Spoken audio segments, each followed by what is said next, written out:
Thank you.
ana dawuh napa yang sampeyan nimbali anakmu aku. Unjuk syukur ngersani Gusti kang nyipta jagat. Dene wis paring pirang-pirang kanikmatan wujude nikmat sehat, nikmat sempat, nikmat iman.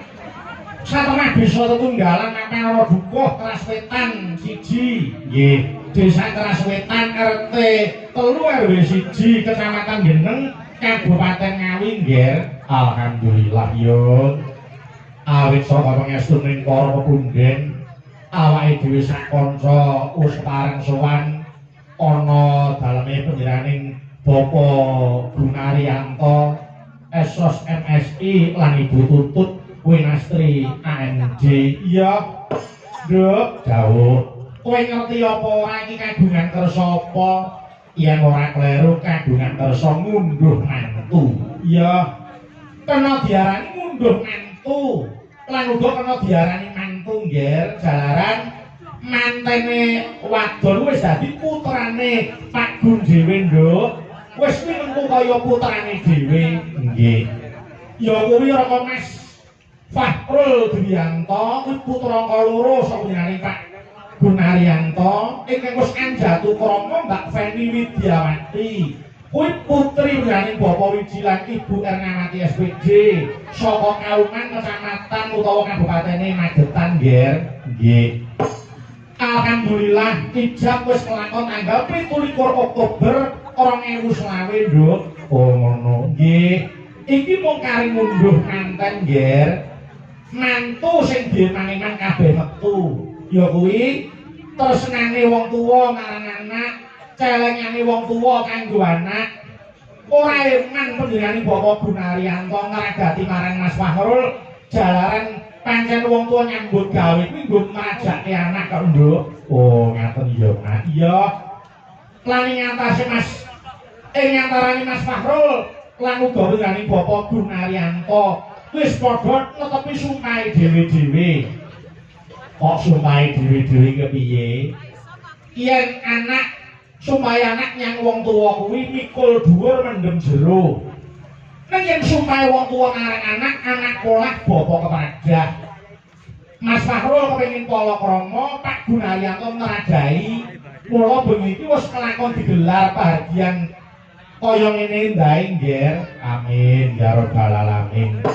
Mula yo pandongaku kanggo pengantene ya kuwi muga-muga sakinah mawaddah warahmah. Nggih. Sakinah kuwi ketentraman, kedamaian dan rasa aman dalam hati sehingga jauh dari kecurigaan dan kegelisahan. Terus mawaddah ya kuwi cinta dan kasih sayang yang membara serta rasa saling memiliki yang dijawantahkan melalui perhatian dan penghargaan. Nggih, warahmah ya kuwi kasih sayang yang mendalam dan terwujud dalam menerima kekurangan pasangan, memaafkan serta adanya rezeki dan karunia Allah SWT. Amin ya rabbal alamin Nduk. Muga-muga pandongamu kuwi dijabahi dening Gusti Kang Nyipta Jagat. Mas Fahrul Mbak Feni ora kok dadi bojo ning dadi jodoh nggih. Apa ana bedane bojo karo jodoh? Bojo kuwi kalau mangsane iso pegatan iso pisahan. Nek wis dadi jodoh kuwi ora ana bisa misahke mung kejaba maut kok Nduk. Amin ya rabbal alamin. Nggih. Dawuh iki matur nuwun kunjuk dening Bapak Ngades, Bapak Haji Tony Riyadi Eza kang wis paling idi paringah nggone panjenenganing Bapak Gunaryanto gelar bahagian ora mung bengi iki. Oh ngono ya. Wingi bengi orkes Melayu utawa dangdut. Oh nggih. Awan mau uyon-uyon utawa kelenengan. Dene bengi iki pagelaran wayang kulit awake dhewe sing tinimbalan sowan ana dalem kene. Nggih. Matur nuwun Yoyong dene ketua panitia Bapak Sukanto oleh ngopeni para kanca pengrawit wis ora kira-kira. Tenang kok nggih. Wis iki para pengrawit iki diuja saupanane. Wis dadi unen-unen to. Ya to seniman iki yen mulya ya kaya raja, nek sengsara ya sak ngisore kere. Nggih.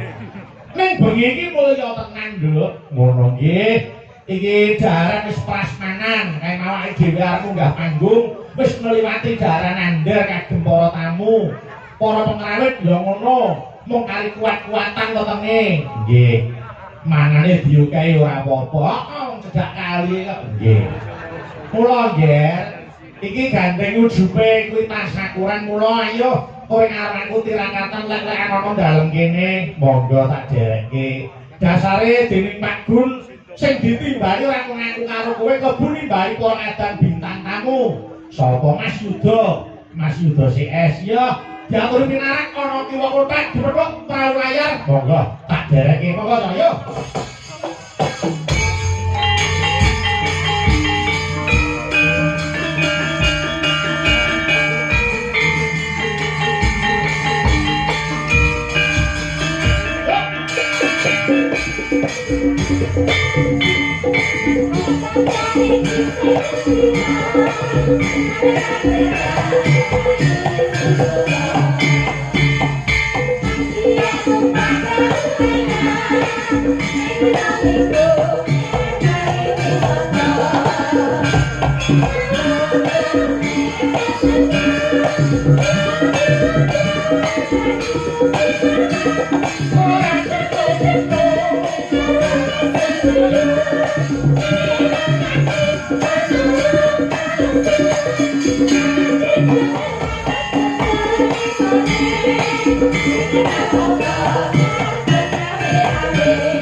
Waalaikumsalam warahmatullahi wabarakatuh. Selamat malam Mas Bayu. Amin ya rabbal alamin. Mas syukur wonten ngarsanipun Gusti.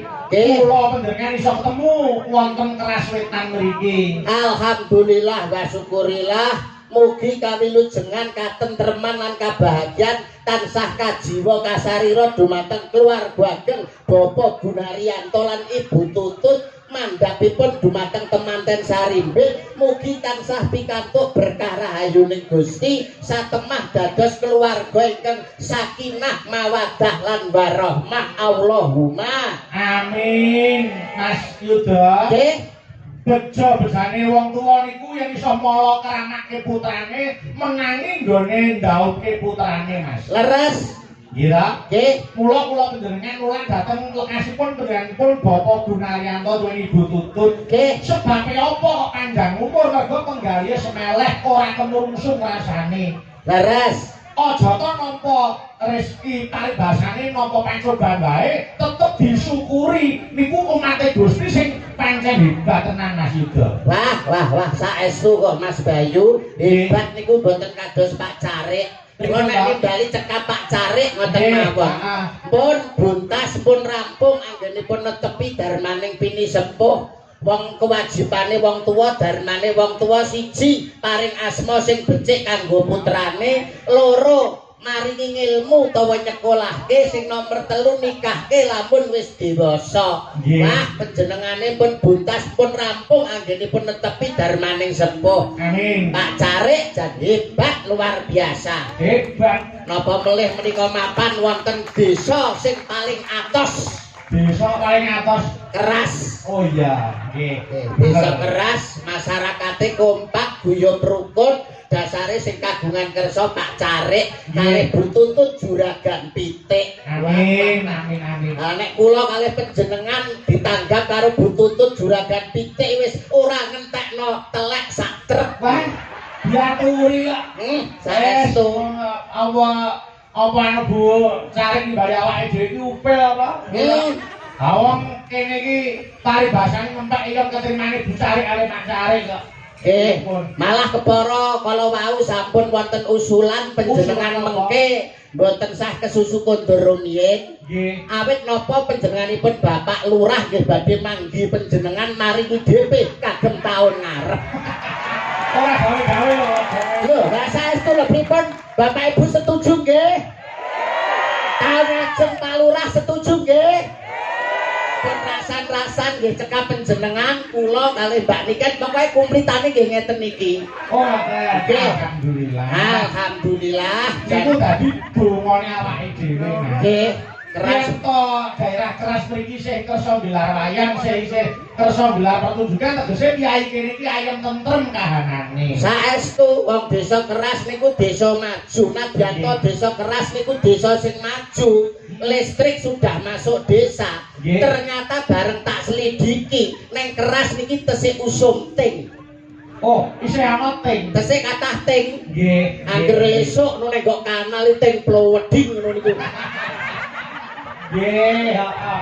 Yo ngeten lho Mas. Pripun? Kiai mriki tegese nampa kemajuan zaman ora ninggalke marang tinggalane para simbah-simbah riyin. Saestu. Wah. Iku ora lali karo kula bukane nalika durung ana listrik gitu. Nggih. Niku ting iki sing dienggo madhangi. Leres. Kula niki dadi kepiling awake dhewe lali sumber bakal ketiwasan. Lali sumber ketiwasan. Dadi wong maju ya kena. Ning aja nganti ninggalke marang kula bukane biyen. Ngaten. Nggih.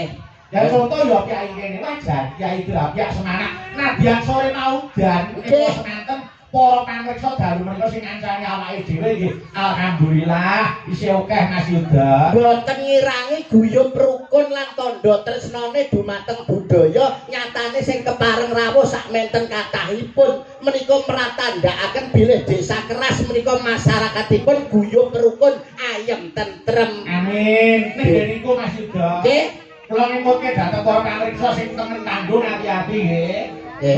Nek sing kono lho Mas, sing iki nek kok kadang kiwa kae lho sing. Nggih, sing kiwa nggih. Ku nek dumujung apa keplok ya hati-hati nek kepleset gak nyemplung kali. Nggih. Wah, jatenan kok. Malah sekeca lho Mas. Heeh. Para napa mriku sederek-sederek dulur-dulur sing mirsani wayang iki malah penak ae. Lah piye penake? Masa enek delok wayang kok karo mancing.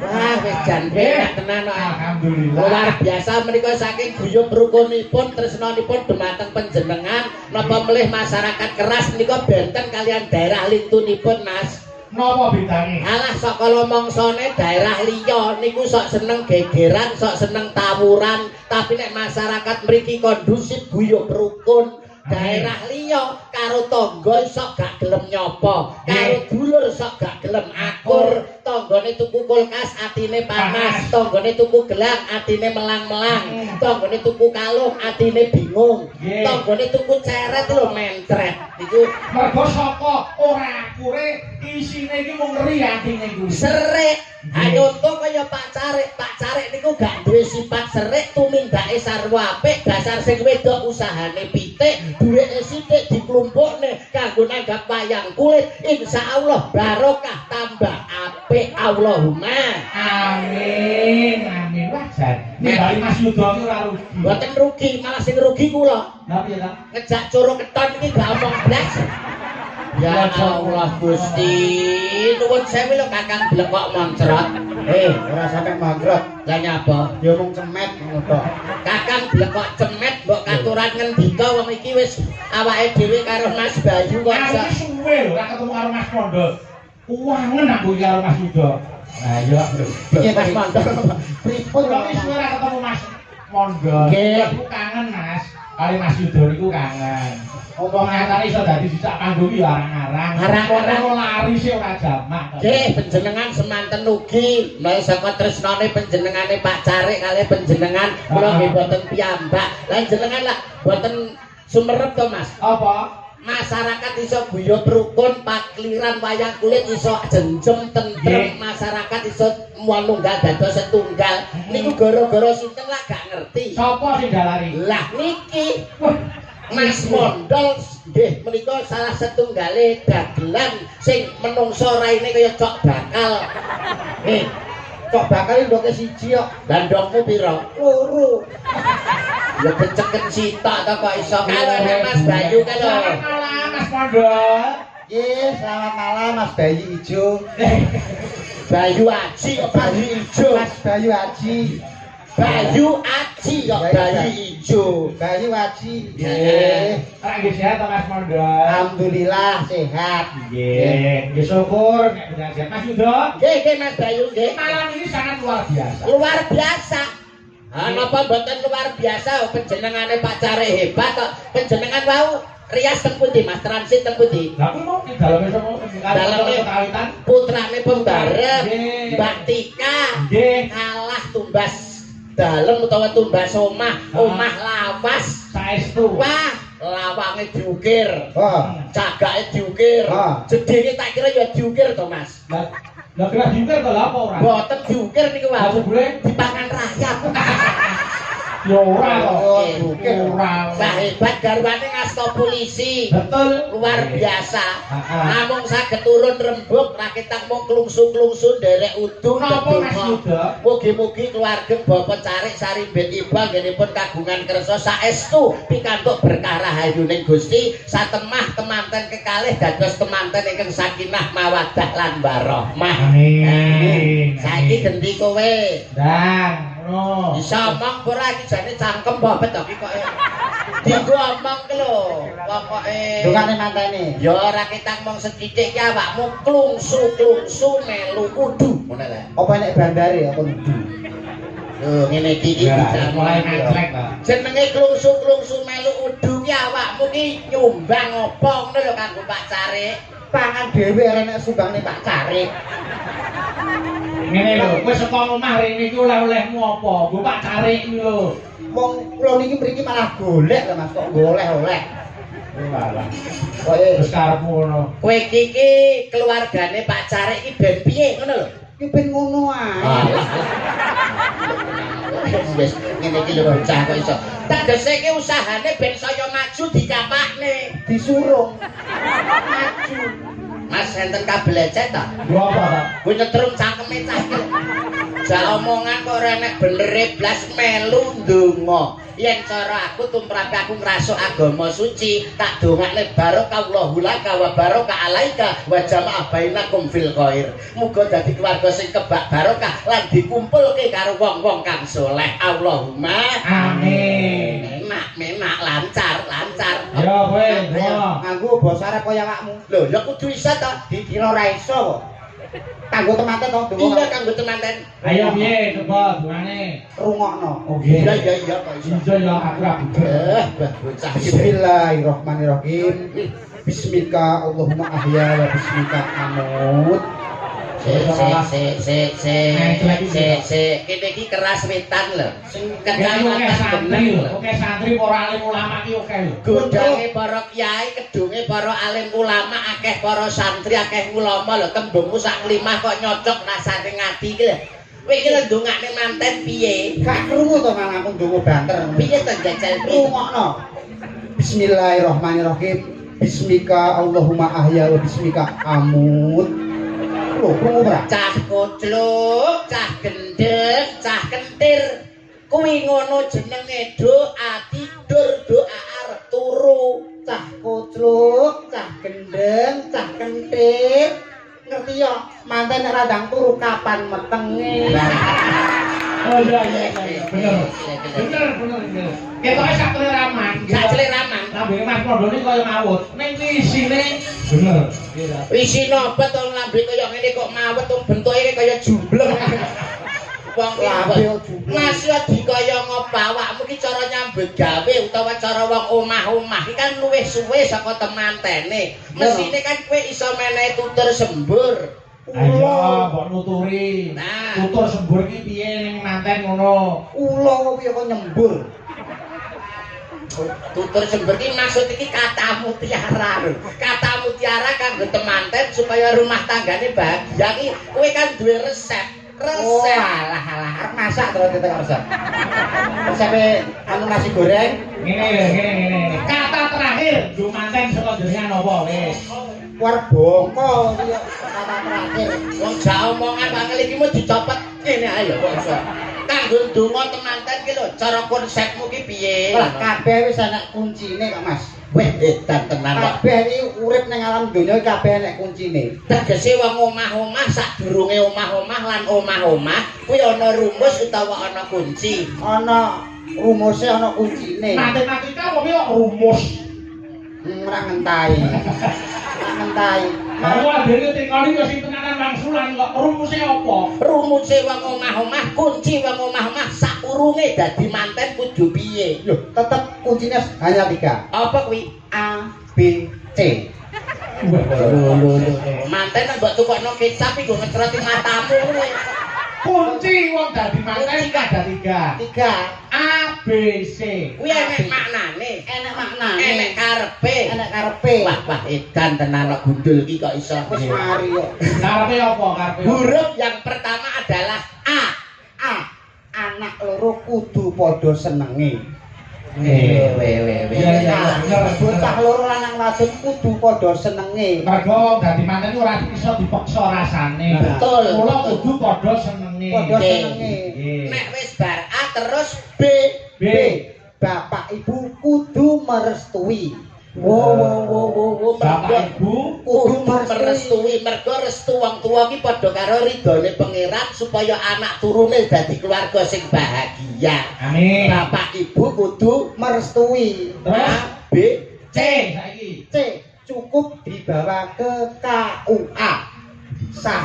Hebat Munggah iki. agama, munggah negara. Hebat. Wong modele ndas-ndasane kaya cilok ngene lho kok ngawur tembung sak tembung iki kok ya iso lho kok iso. Ngene masuk gak cilok. Nggih. Ngawur ngene kok cilok. Lah iki apa? Iki ngono tahu gula. Digoreng dadakan 500-an langsung kok dilet. Tanggal esuk dirai gak tau.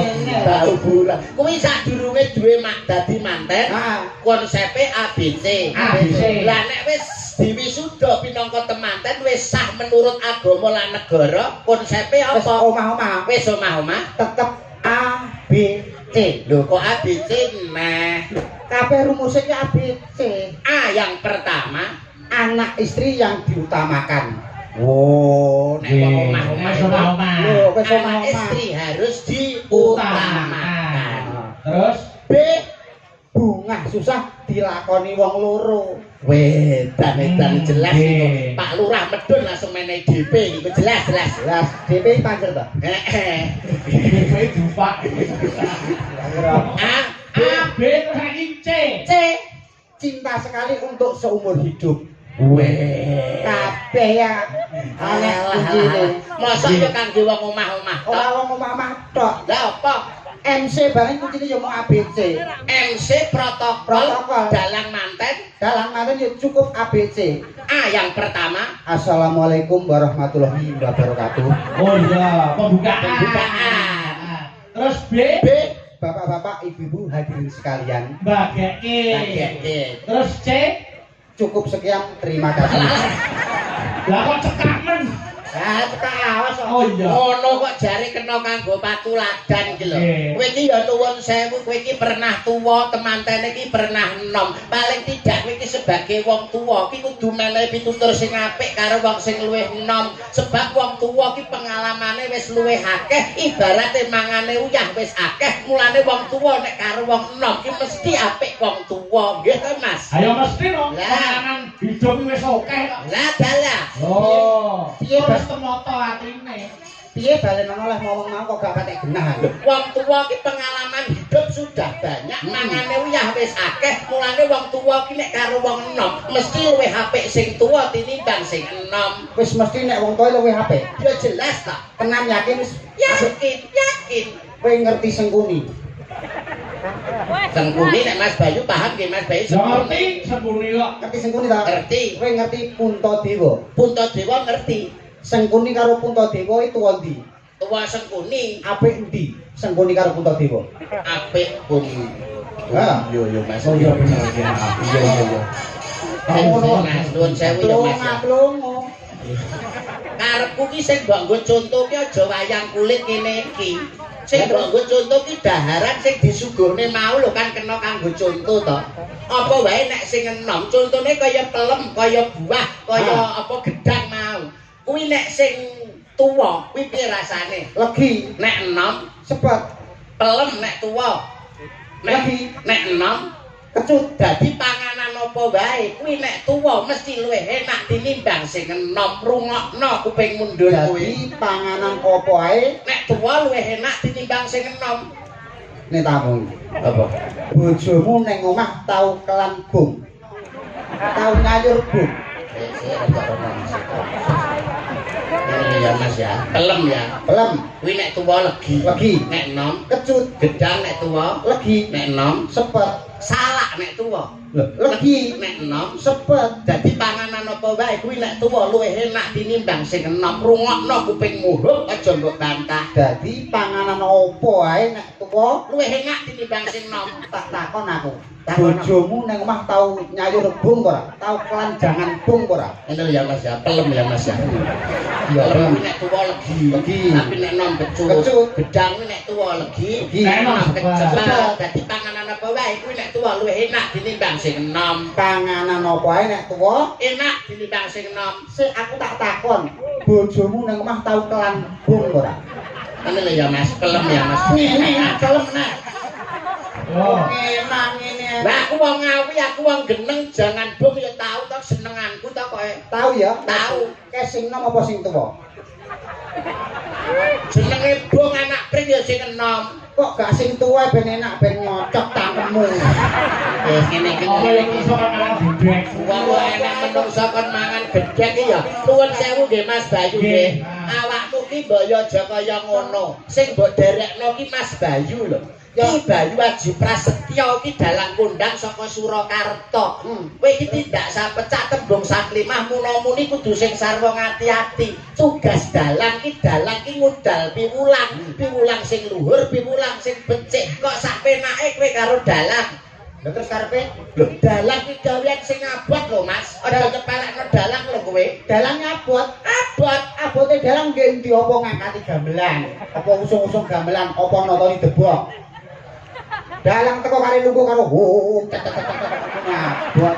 Apik lambene. Ngene 80 lho ora entuk dinyang. Iki gambar izin kok kene. Ngono ya. Ini lho sing perlu diluruskan ngeten iki lho, Mas. Kelek bebek, sing ngomong aja wae. Jebule sae. Loh, sampe dadi dalang apa? Lha kena kabut to yo. Mripate melek tangane nyolake wayang sikile jejake keprak. Lah ya kono apa turu? Wong ya melek teko esuk. Anak sing turu.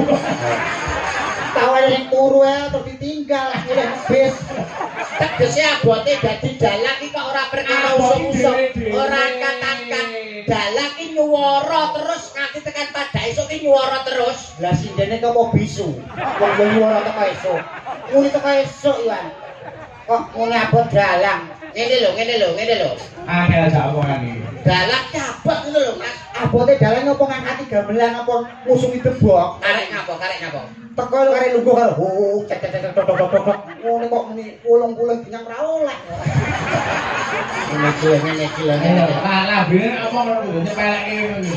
Abote dalang iki kok ora perkara usung-usung gamelan atau debok. Abote dalang sing tak maksud abot, sukses lan orane pagelaran bengi iki kuwi tergantung dalang rungokno ndul kupingmu. Ya ora iso. Lho kok ora iso? Ora iso. suksese pagelaran kuwi ora perkara dalang. Lah perkara apa? Perkara genset.